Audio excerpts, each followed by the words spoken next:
16 right now. Big topic. This is just new information from overnight.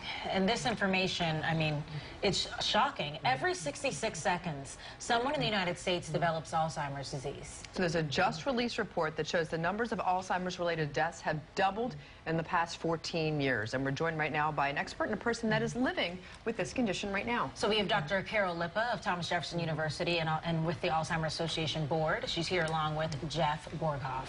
Jeff, you were diagnosed when? I was diagnosed in 2016 at the age of 51 with what they call younger onset early stage Alzheimer's disease. What's that like? It's so shocking. You're so young. You're 52 now, but to get that, what's that like? I am young, but I'm not as young as some of friends that I know who are in their 30s who have Alzheimer's disease. And so what's it like? Yeah, that's a great question. It certainly does change your life dramatically. I am no longer working. I am no longer able to drive a car. So my lifestyle certainly has changed quite a bit. You've got 3 kids. I do. I have 19, 21, and a 22. My 2 youngest are in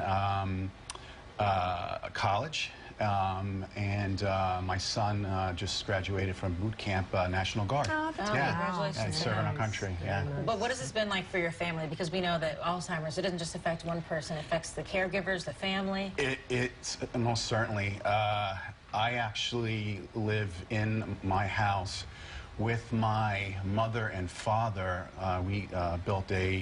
We converted our 2-car garage into an apartment living space for my mother and father. My father also has Alzheimer's. So my wife, who is my caregiver and also a caregiver for my father and my mother, is a single income in our home. So it is extremely stressful for my wife. Yeah. And when he says stressful, Doc, I want to get to you because we're learning from these new numbers that it's more and more expensive. Right, right. It's enormous financial burden, both for the country, the government, the tax-paying citizen, and for the family and caregivers of the patients involved. The costs are astronomical. In fact, it says here that Alzheimer's is the most expensive condition in the United States. Right. Yes. Really? Right. Yes. Well, that's because, one, the large number of people, 5.5 million Americans, that's a lot, have Alzheimer's now. And the other, the other thing is the long duration of the disease. Patients live on an average about 8 years, and there's a lot of variability. Some live 20. So the costs are enormous.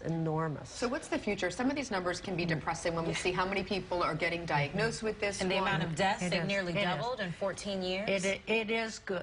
The good part of it is that more people are getting Alzheimer's in part because less people are getting cancer and deaths related to other conditions of older people. But between the aging baby boomers and the better treatments for other conditions, we're getting more people with Alzheimer's, and it's an enormous number of people.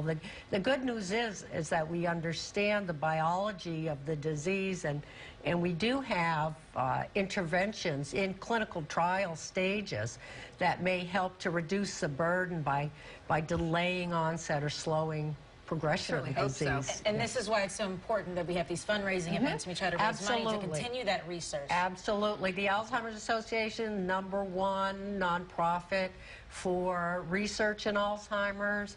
And they do great work, and we team up with them a lot. You have an event coming up this weekend. That's right, with you guys. It's the Wine, Women, and Shoes. This is my 3rd year I'm hosting it. It's going to be this Sunday at the Marion Cricket Club in Haverford. It's going to be at 2 p.m., and tickets are still available. You can find ticket information on our website, fox29.com. And what the great thing about this event is everyone wears purple, and we as women, it doesn't have to be all women, even though it says Wine, Women, and Shoes, but we all get together to talk about this disease. We talk about how we can fight it, and we try to raise money. And this is so important, especially that this benefits all of the Delaware Valley. That's right. Thank you both so much for joining us. We really appreciate your time. It's our pleasure.